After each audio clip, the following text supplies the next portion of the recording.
বাংলাদেশ ফুটবলে যেন নতুন সূর্যোদয়। সুন্দরের শুরুটা হয়তো এখান থেকেই হবে। দুদিন আগে এক প্রেস কনফারেন্সে বাংলাদেশ ফুটবলের জাতীয় দলের কাপ্তান জামাল ভুঁইয়া বলেছিলেন, বাংলাদেশের ফুটবলটাকে টপে দেখতে চান। বড় ভাইয়ের কথাটাই যেন রাখলেন। নেপালে অনুষ্ঠিত অনূর্ধ্ব 20 সাপে অংশ নিতে যাওয়া বাংলার যুবারা স্বাগতিক নেপালকে হারিয়ে এক দাপুটে জয় নিয়ে দেশে ফিরতে যাচ্ছে লাল সবুজের প্রতিনিধিরা।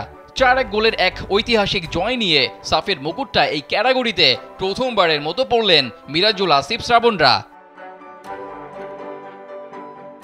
ভারতকে সেমিফাইনালে টাই ব্রেকারে হারায় বাংলাদেশ। চ্যাম্পিয়ন হওয়ার স্বপ্নটা তখন থেকেই যেন বেড়ে যায় বাংলাদেশের ফুটবলারদের। এই সফরে গ্রুপ পর্বে স্বাগতিক নেপালের কাছেই একমাত্র হার ছিল। দেশের যে কোনো প্রান্ত থেকে অনলাইনে নিজেকে দক্ষ করুন ক্রিয়েটিভ আইটি ইনস্টিটিউটের সাথে। বাংলার যুবাদের এবার সেই হারের প্রতিশোধই কেবল নয়, সুদে আসলে যেন বুঝে নিল মারুফুল হকের শিষ্যরা। অবশ্য হোম অ্যাডভান্টেজে এগিয়ে থাকারই কথা ছিল নেপালের, সেটা যে ছিল না এমনটাও নয়।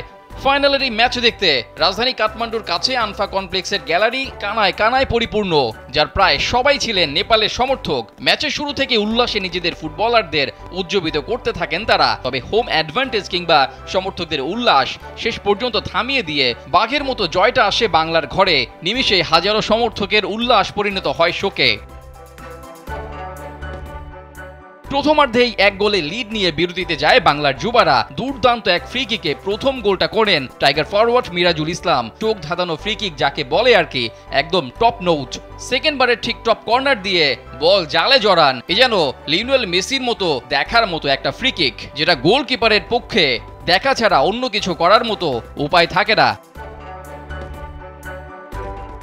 বিরতির পর বাংলার যুবরা যেন আরও শক্তি সঞ্চার করে মাঠে নামে। ম্যাচের 55 মিনিটে মিরাজুল ইসলাম জোড়া গোল পেয়ে যান। এরপর ব্যবধান 3 গুণ করেন রাব্বি। তখনই ধরে নেওয়া হয়েছিল আজকের দিনটা শুধু বাংলাদেশের নতুন ইতিহাস গড়তে আর মাত্র কিছুক্ষণের অপেক্ষা। 80 মিনিটে নেপাল 1 গোল পরিশোধ করলেও সেটা বাংলাদেশের জয় ফেরানোর জন্য যথেষ্ট ছিল না। ম্যাচে ফেরার চেষ্টা থাকলেও বাংলার ফুটবলারদের বিচক্ষণতায় সেটা আর হয়নি। উল্টো অতিরিক্ত হিসেবে 10 মিনিটের সময়ে নেপালের জালে শেষ পেরেকটা ঠোকেন পিয়াস। এমন একটা ইতিহাস গড়া ফাইনালে নেপালকে হালি গোল দেওয়ার 16 কলা পূর্ণ করে বাংলার যুবারা। শেষ বাঁশিটা বাজতেই গ্যালারির দিকে সবার ভো দৌড়টাই যেন সবকিছু বলে দেয়। রেজাউল করিম, কালবেলা।